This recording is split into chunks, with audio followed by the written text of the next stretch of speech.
आज की स्टोरी एक ऐसे ग्रुप के बारे में है, अरबों रुपए का फ्रॉड कर चुकी है, हजारों की तादाद में उनके लवाकिन है और किसी को कोई फर्क नहीं पड़ रहा। आज हम बात कर रहे हैं ईडन ग्रुप की। जिस बंदे की हम बात कर रहे हैं वो डॉक्टर अमजद है। इनके जनाजे के ऊपर लोगों ने आके धरना दिया था। पाकिस्तान की हिस्ट्री में किसी और का ऐसा जनाजा नहीं हुआ। सन 2013 में जब बहुत सारे लोगों ने नैब के सामने एहतजाज किया, तब नैब थोड़ी बहुत एक्शन है। नैब की 1 साल की तहकीक ने यह बताया कि 25 अरब रुपया लिया गया है और उसके एवज चीजें नहीं दी गई। 25 अरब एक बहुत छोटी अमाउंट है इस कहानी के अंदर। असल में ये फिगर कहीं 100 अरब में जाता है, लेकिन ये वो 25 अरब का फिगर है जो नैब ने तस्लीम किया। जिस टाइम नैब ने रेफरेंस फाइल की तो नैब ने साथ ये भी बताया सन 2018 में कि ईडन के लगभग 55 अरब रुपए के असासे हैं। ये वो असासे हैं जो पाकिस्तान में मौजूद थे, इनके नाम थे। अब आप सोचते होंगे कि ईडन बच कैसे रहा था। 2009 के अंदर लगभग जब हाई कोर्ट के अंदर मुकदमा हुआ था ईडन के खिलाफ, तो सुओ मोटो एक्शन लिया इफ्तिखार चौधरी साहब ने। लोगों ने बड़ी खुशियां मंगाई कि फाइनली सुप्रीम कोर्ट हमारा मैटर सुनेगा। जब सुप्रीम कोर्ट में वो गए तो वहां पे उनकी मुलाकात होती है ईडन के मालिक डॉक्टर अमजद के साथ। वहां मुलाकात दोस्ती में बदलती है और आहिस्ता आहिस्ता रिश्तेदारी में बदल जाती है। इफ्तिखार चौधरी साहब की बेटी की शादी होती है डॉक्टर अमजद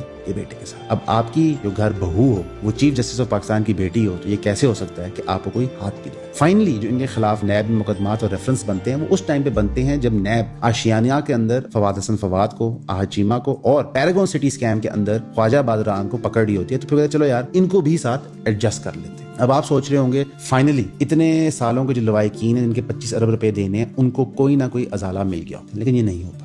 आखिरकार 2022 में जाके डॉक्टर अमजद साहब फौत हो जाते हैं और मेन अक्यूजर उनकी बीवी बन जाती है कि जाहिर है सारी प्रॉपर्टी और कंपनी उनकी बीवी को मिल जाती है उनके फौत होने के ऊपर। तब जाके एक प्ली बार्गेन होती है 16 अरब रुपए की। 25 अरब जो लिया गया था वो रकम अदा नहीं की जाती। चलें, आप ये भी सोच रहे होंगे शुक्र है यार कुछ तो लोगों को वापस मिला। उस दिन से लेके आज तक 16 अरब रुपए में से लगभग 4 अरब रुपया लोगों को वापस वसूल हुआ। अभी इस वक्त 2024 में जो वो 55 अरब की प्रॉपर्टियां थी जिसके खिलाफ रेफरेंस फाइल होता 2018 में, वो शायद 100 अरब से भी ज्यादा होगी। अगले स्टेप पे जो चीज हुई है उससे करोड़ों पाकिस्तानियों की जिंदगियां तबाह हो सकती है। ये चंद दिन पहले की बात है जब हमें रिपोर्ट किया गया था Eden city resident welfare association की तरफ से कि 39 के करीब प्लॉट और घर बैंक ऑफ पंजाब ऑक्शन कर रहा है अपनी सोसाइटी में। तो इसमें मैंने सवाल पूछा कि ये कौन सी बड़ी बात है। उनका प्रॉब्लम ये है कि ये प्लॉट उन्होंने बेचे हैं और इन प्लॉटों पे घर भी बने हुए हैं और उनमें फैमिलीज भी रह रही हैं। मैंने कहा ये नहीं हो सकता, ये मैंने आज तक नहीं सुना। मेरे 12 साल के करियर में, मेरे वालिद के 40 साल के प्रॉपर्टी करियर में ये चीज मैंने किसी प्राइवेट डेवलपर से जो इतने बड़े पैमाने पे काम कर रहा हो कभी नहीं सुना। उन्होंने मुझे बैंक ऑफ पंजाब के डॉक्यूमेंट्स भी भेजे, लोगों के अलॉटमेंट लेटर्स भी भेजे उन मुतल्लिका प्लॉटों के, तो मैं हैरान रह गया। अब ईडन सिटी में जो लोग रहते हैं वो किस जहन्नम में रह रहे हैं हम आपको बयान करते हैं। पूरे रहायशियों का जो बिल है वो ईडन में जमा होता था, फिर ईडन आगे लेस्को में देता था। ईडन में वो जमा होता था तो लेट से लेस्को का बिल है 40 लाख रुपए, तो ईडन चार्ज कर रहा था 2 करोड़ रुपए। रेजिडेंट ने इस पे भी शोर मचाया कि जनाब ये कैसे हो सकता है। रेजिडेंट्स इस पे हाई कोर्ट चले गए। हाई कोर्ट ने कहा कि जनाब आप ये नहीं कर सकते। हाई कोर्ट के डिसीजन के बावजूद